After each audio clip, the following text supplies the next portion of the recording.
नमस्कार दोस्तों। देश में आज दो चुनाव थे, लेकिन लोगों की निगाहें जो सबसे ज्यादा टिकी हुई थी वो मिल्कीपुर पर टिकी हुई थी। मैं खुद मिल्कीपुर में सुबह 6 बजे से लेकर आखिरी वोट पड़ने तक मौजूद रही। बहुत सारे पोलिंग बूथ पर गई। चुनाव किस तरफ जा रहा है आज वो मैं आपको बताऊंगी और दिल्ली का हाल भी बताऊंगी।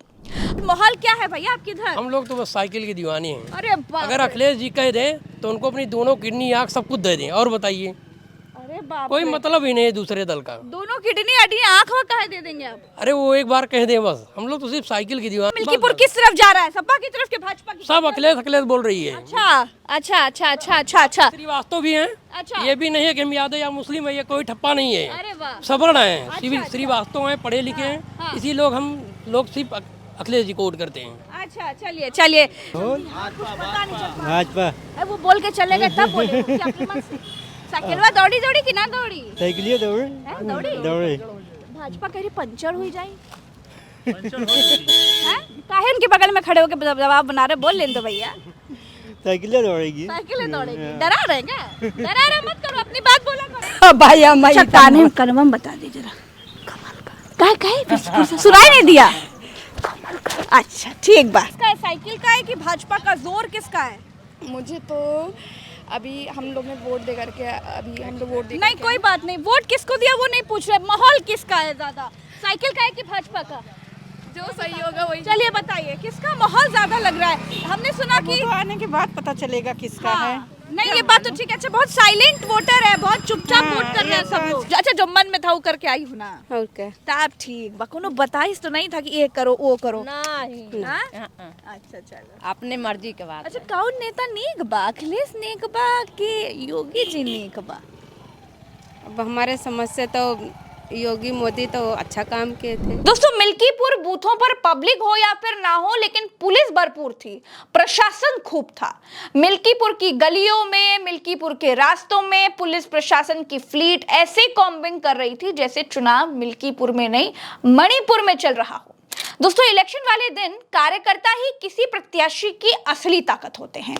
वो कार्यकर्ता जो बूथ के बाहर बस्ता लगाते हैं, जो वोटर्स को पर्चियां देते हैं।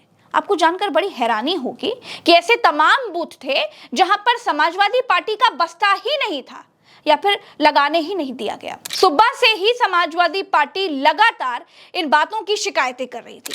दरअसल दोस्तों ऐसा लग रहा था कि जैसे ये चुनाव समाजवादी पार्टी बनाम भाजपा नहीं बल्कि समाजवादी पार्टी बनाम प्रशासन हो गया हो। मैं बड़ी जिम्मेदारी से यह बात कह रही हूं दोस्तों कि बहुत आताताई स्थिति हो ऐसा भी नहीं था, लेकिन लोगों के बीच एक तरह का भय का माहौल था। लोगों के अंदर एक तरह का डर था कि अगर वो खुलकर समाजवादी के पक्ष में बोलेंगे तो हो सकता है कि उनके ऊपर मुकदमा लिख दिया जाए, एफआईआर हो जाए। इस तरह की बातें लोगों के मन में थी, जो लोगों ने ऑफ द कैमरा और कई बार ऑन द कैमरा भी मुझे बताई। वोटिंग खत्म होने के बाद पवन पांडे जो समाजवादी पार्टी के नेता हैं, उनका क्या कहना है वो मैं आपको सुनाती हूँ। मिल्कीपुर उपचुनाव में भारतीय जनता पार्टी सरकार में पोस्ट अधिकारी नंगा नाच कर रहे हैं। सारे बूथों पर इनके प्रशासनिक अधिकारी गुंडाई करके फर्जी वोट डलवा रहे हैं। आपने देखा देवेंद्र पांडे इसको किस तरह से गाली बक रहे हैं।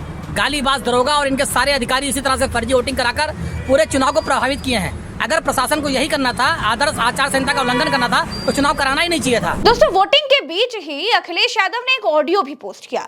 इस ऑडियो में पीठासीन अधिकारी और बीजेपी नेता के बीच बातचीत का दावा किया जा रहा है। हम इस वीडियो की पुष्टि नहीं कर रहे हैं, लेकिन आप इस ऑडियो को सुनिए और समझिए क्या माजरा है। हेलो जी संतोष कुमार वर्मा भाई साहब बोल रहे हैं ना, 261 के पीठासीन अधिकारी? जी जी पार्टी ऑफिस बोल रहा हूँ लखनऊ से भाई साहब। हाँ? पार्टी ऑफिस से बोल रहा हूँ लखनऊ। जी पार्टी ऑफिस लखनऊ से बोल रहा हूँ भाई साहब। जी बताएं। ये जो टारगेट है, टारगेट पूरा हो गया ना अपना? हाँ हाँ। आपके रहते अगर नहीं होगा तो भाई साहब दिक्कत होगी ना, समझिए। नहीं 90 से 95%। 90 से 95%। जी 36 में थे या 48 में? जी 36 में थे या 48 में? मेरा 261 है। वो नहीं, टारगेट 36 में थे या 48? 48 वाला है। Okay okay okay. बहुत आपका जीवन भर एहसान रहेगा महाराज जी के ऊपर। जी जी।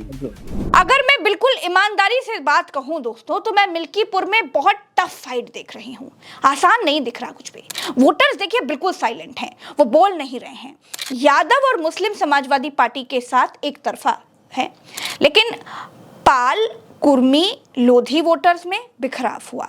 जबकि अगर मैं पासी वोटर्स की बात करूं, क्योंकि देखिए दोनों तरफ जो प्रत्याशी हैं वो पासी समाज से आते हैं, चाहे वो बीजेपी से चंद्रभान पासवान हो या फिर समाजवादी पार्टी से अजीत प्रसाद हो।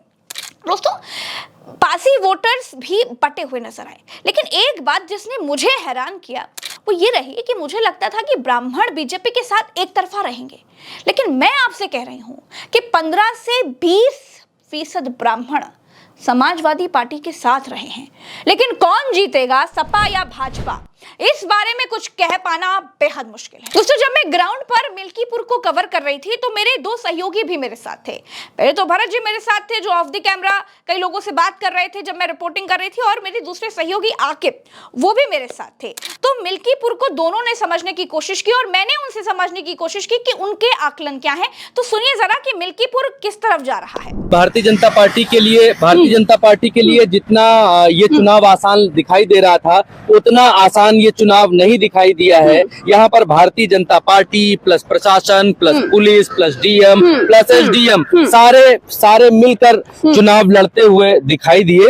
और एक चीज मैंने यहाँ पर नोटिस की, जिन बूथ्स के ऊपर भाजपा के गढ़ में जो बूथ थे उनमें जो है भारी पुलिस फोर्स तैनात नहीं मिली, नॉर्मल चीजें चल रही थी। और जहां समाजवादी पार्टी के बूथ थे, जहां पर उनका गढ़ था, वहां पर जो एसएसबी के जवान हैं, जो दूसरे जवान हैं, वो तैनात मिले। और प्लस मैंने पहली बार देखे कि डीएम के साथ यहाँ पर 20 से 25 गाड़ियों का काफिला चल रहा है, डीएम के अलावा भी तमाम ऐसी टुकड़ियां, जिससे मिल्कीपुर के भीतर एक भय सा माहौल मुझे दिखाई दिया। बिल्कुल सही कहा भरत जी ने, जो चीजें प्रशासन की तरफ से जो सख्ती थी, जो मुस्तैदी थी, उसकी भी बात करी। पूरा अमला 28 गाड़ियों का प्रशासन का चल रहा है।